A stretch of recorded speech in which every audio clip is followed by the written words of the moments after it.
Donc, voilà, c'est l'histoire de notre maman. C'est une maman de la team aussi, qui nous partage son témoignage, voilà, son parcours. Donc, pour glorifier Dieu, comme on dit, je ne sais pas si je vais me permettre de dire que même dans le monde, hein, Dieu agit. Oui, Dieu agit quand tu es très sincère avec toi. Parce que moi, je parle dans le sens où Dieu peut te voir vraiment que enfin, quand tu as eu le premier amour pour Dieu, tu as eu des difficultés dans la vie, que tu as tout lâché, même tu es retourné dans le monde. Mais dans le monde là, tu sais que tu es enfant de Dieu. Dans le monde là, tout ce que tu fais, c'est avec regret. Dans le monde là, tu pêches, tu rentres et tu pleures. Il y avait une dame là, j'avais, je crois, c'est quel âge là? J'ai oublié, j'étais jeune, hein? Non, j'avais déjà grandi. Je crois que j'avais 20 ans ou 21 ans. Je ne sais plus, je ne me rappelle plus. Mais j'avais quitté mon copain belge, je l'ai quitté. Maintenant, je suis partie chercher la maison. Je n'avais pas de maison. C'était la colocation. Elle faisait louer la chambre, j'avais mon travail. Bon, je venais trouver le travail, je n'avais pas l'argent. Donc, la dame, là, c'était une Camerounaise. La Camerounaise, là, je crois, à l'époque, je la voyais grande, elle avait 34 ans. Mais elle avait une grande maison. C'était la femme d'un blanc. Elle venait de divorcer. Mais dans sa maison, elle a déjà laissé ses photos de mariage et tout. Elle avait un enfant avec lui. Donc, le blanc, là, j'ai compris que c'est lui qui est parti. C'était en Afrique du Sud. Donc, je pars, on me présente. Non, je la connaissais. Je l'avais connue au restaurant. Elle venait à la salle de sport à côté d'un restaurant où j'avais trouvé mon premier job. Donc, elle vient, on sympathise et tout. Je lui dis, ah, Yaya, je cherche une chambre à louer. Elle me dit, ah bon? Mais moi, j'ai des chambres chez moi. Viens chez moi. Quand je pars, moi, je pensais que c'était un appartement. J'arrive, grande maison. Je dis, hé, la Camerounaise ici habite ici. OK. Donc, quand on rentre, elle me montre la chambre et tout. Elle me dit, non, tu peux venir habiter. Donc, je commence à habiter avec elle. Elle partait à l'église. Maintenant, la Camerounaise, là, elle faisait la vie. Elle m'étonnait à un niveau que elle sortait la nuit. Et quand moi, je rentre du salon de coiffure, là, je viens pour dormir.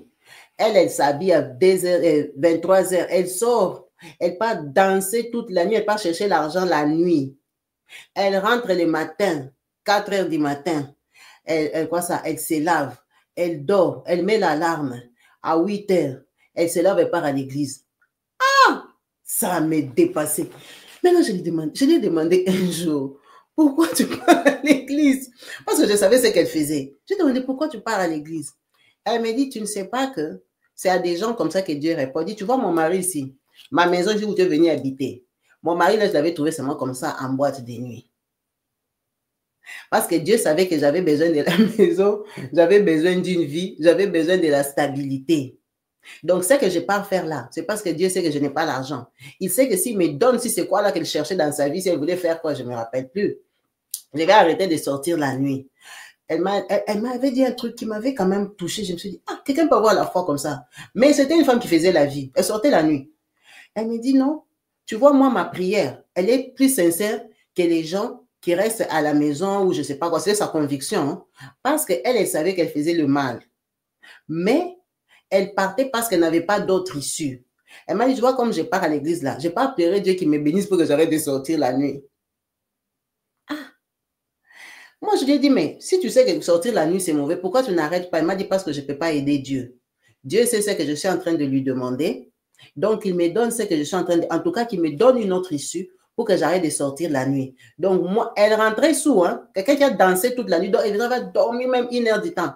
Elle se lève, elle part. Moi-même, je ne partais pas. Dans son église, là, je ne partais pas. Elle va aller à l'église, elle va rester à l'église, elle fait les activités de l'église. Les gens là qui, je crois, elle priait chez Chris, Pasteur Chris, Yakilome, ou quoi là, le Nigérian là. Il avait une grande église. C'était les sœurs là qui restent même après l'église, si se faire les beignets, si se arranger la salle et tout ça. Mais elles dormaient au bar, elles sortaient jeudi, vendredi, samedi. Et puis après, moi, après, je me suis déjà, je crois que j'habitais avec elle, je crois, 4 mois. Et puis j'ai trouvé un appartement moi-même, pas j'avais trouvé un beau travail après. Je suis partie chez moi.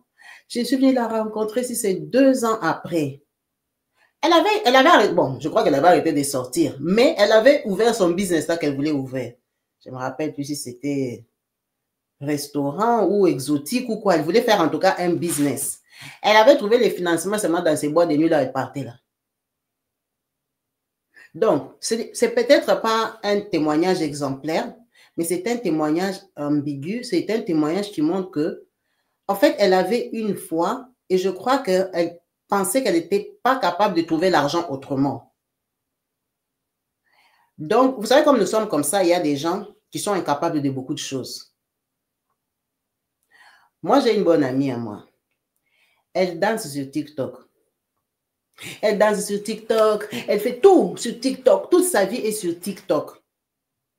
Maintenant, je lui demande. Maintenant, elle n'a pas d'argent. Hein? Elle galère. Elle est en Afrique. Moi, je lui demande, pourquoi tu danses comme ça sur TikTok?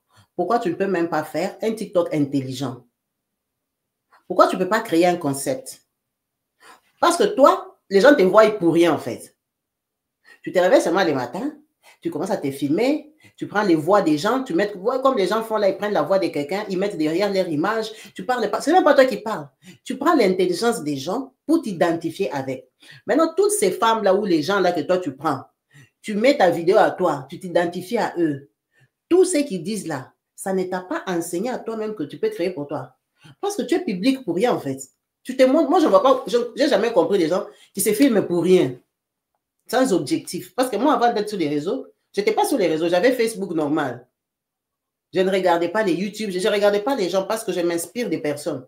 Les gens ne m'impactent pas trop que je reste quelqu'un est mon idole et tout ça. Je n'ai pas des stars particulières. J'apprécie des gens, mais je ne peux pas prendre quelqu'un, il devient comme mon modèle, que moi. Non, je n'en ai pas. Mais j'apprécie, il y a des gens que j'apprécie.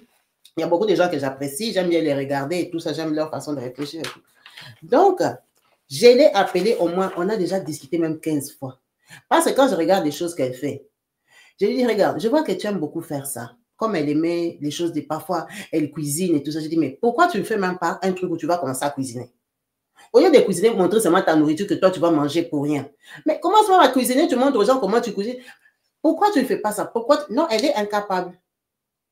Elle est incapable d'exploiter ce pour le quoi tes atouts pour des choses valables, mais tu es capable de t'exposer pour rien. Donc, comme nous sommes là, il y a beaucoup de gens qui ne peuvent pas, quoi ça, qui ne peuvent pas, tout le monde ne peut pas faire ce que toi tu fais. Donc, moi, depuis que je sais ça, je ne peux pas condamner quelqu'un qui ne fait pas des choses qui sont dans les règles. Ou quelqu'un qui, quand on faisait seulement mes films ici qu'on fait à la maison, un jour, on a donné un rôle à mon mari. Vous savez que pour faire seulement la petite scène là, c'était c'est dit 1 minute. On a fait 1 heure de temps. Parce que juste le fait qu'il savait que les gens vont le voir, il n'arrivait pas à parler. On a recommencé, on a pris 1 heure du temps. Juste pour qu'il toque à la porte, il se présente, il dit 2 phrases. Il était angoissé, donc il n'arrivait pas. Maintenant, il me demande, mais il me dit, je me rends compte que comment tu fais pour parler devant des gens? Moi, je dis, mais en fait, c'est pour ça que tout ce qu'on fait dans la vie, tout le monde ne peut pas faire comme nous. Donc, on ne peut pas aller dans le sens de juger les gens. C'est que toi, tu fais avec facilité. C'est que toi, tu fais avec facilité. Tu peux croire que tout le monde ne peut pas faire ce que tu fais. C'est pour ça que tout le monde ne peut pas gagner la vie de la même façon. Je vous ai dit, je travaillais au salon de coiffure. Est-ce que moi, j'étais coiffeuse à Kinshasa? Non, c'était sur l'état. J'ai appris, je suis devenue tresseuse. Je sais tresser les rastas. Après, j'ai commencé à apprendre. Mais c'est parce que j'étais jeune, j'avais besoin d'argent. Je suis passe-partout. Tu me prends serveuse, je ne vais pas travailler serveuse. Mais tout le monde n'est pas comme ça. Il y a des gens, moi, je sais seulement coudre. À part coudre dans sa vie, il ne peut rien faire. Il ne peut rien faire. C'est comme la Camerounaise, là, c'est pour revenir à elle. Donc, elle, dans son mental, dans son état d'esprit, pour gagner sa vie, elle doit sortir en boîte de nuit. Elle ne peut pas s'imaginer qu'elle peut aller chercher du travail dans un magasin. Non. Donc, elle, dans sa tête, je dois trouver un blanc qui va me financer. Donc, tu ne peux pas changer ça de sa tête. Elle dormait toute la journée KO. Elle va se réveiller à 15 h, ses gigolos camerounais ou ses amis, quoi, ça, ses anciens masters, tout ça. Ils viendront là-bas, ils vont manger, ils vont boire, ils vont boire, ils vont boire. Jeudi, elle commence à sortir la nuit. Toute la semaine, elle ne fait rien. Maniaque, elle arrange sa maison.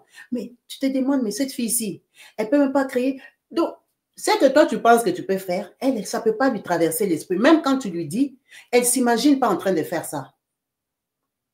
Elle ne s'imagine pas en train de faire ça. D'ailleurs, elle m'avait chassé de chez elle parce que, comme je travaillais dans un restaurant ou dans un salon de coiffure, donc j'avais trouvé un petit garçon là pour que je commence à faire des sandwichs à la maison, qu'il aille vendre ça au marché de quoi. Donc, les garçons, là, on habitait, c'est un quartier très résidentiel. Donc, il devait venir, il prend les bacs des sandwichs là que moi j'ai fait. Il prend, c'était un seul bus. Le bus là partait loin. Ça allait terminer à la cité là-bas chez les Sud-Africains. Maintenant, là, ça terminait à l'arrêt des bus là. C'est l'arrêt des bus des désordres. Les gens achètent les coca, les sucres, tout ça. Moi, je faisais les sandwichs. Maintenant, elle est devenue jalouse. Oh, toi, tu étais venu louer la chambre ici, maintenant, dans ma cuisine, et tous les soirs, tu as beaucoup de pain, beaucoup de choses comme ça, et tout, et tout. Donc, oh, tu utilises ma cuisine. Mais j'ai payé la maison. Oh, j'utilise la cuisine. Je ne préparais pas, je faisais les sandwichs. Pourquoi? Parce que j'ai toujours eu un travailleur. Même quand j'étais à Kin, moi, j'avais toujours des petits là qui vendent la crème. J'avais toujours des gens qui vendaient pour moi la glace. Donc, j'ai toujours eu des travailleurs, des gens qui travaillent pour moi. Donc, quand j'étais là, j'ai dit, ah, l'arrêt ici, il y a beaucoup de gens, les Sud-Africains, on la vie des désordres, ils vendent les glaces et tout ça. Moi aussi, je vais trouver quelqu'un qui va vendre les sandwichs. Quand elle a vu que les petits là venaient, ils portaient, ils partaient vendre pour moi les sandwichs, elle est devenue jalouse. Mais elle avait la maison. C'était chez elle. Elle avait l'argent plus que moi. Pourquoi elle n'a pas pris 4 petits? Parce qu'elle, dans sa tête, elle doit trouver l'argent chez un blanc. Donc, comme moi, si je ne voulais pas arrêter de vendre les sandwichs, elle m'a dit sa maison, ce n'est pas, elle m'avait dit quoi? Ce n'est pas un lieu de commerce. On ne s'est pas entendu. Et je suis sortie, Dieu m'a fait grâce, j'avais trouvé un appartement à moi-même. Parce que justement, l'argent des sandwichs là, quand j'ai rajouté plus mon salaire, ça m'a permis de payer les dépôts, de prendre ma maison. Mais c'est quelqu'un qui ne peut pas te copier. Elle ne m'a pas chassé pour faire. Elle m'a chassé parce qu'elle ne voulait pas seulement. Elle, l'argent, c'est la nuit.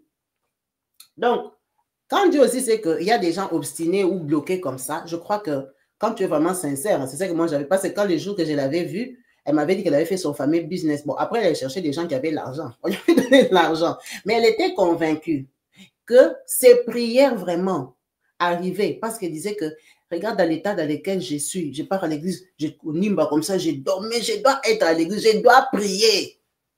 Parce qu'elle avait la certitude que quand elle priait dans l'église de Christ Yakilomela, sa prière arrivait.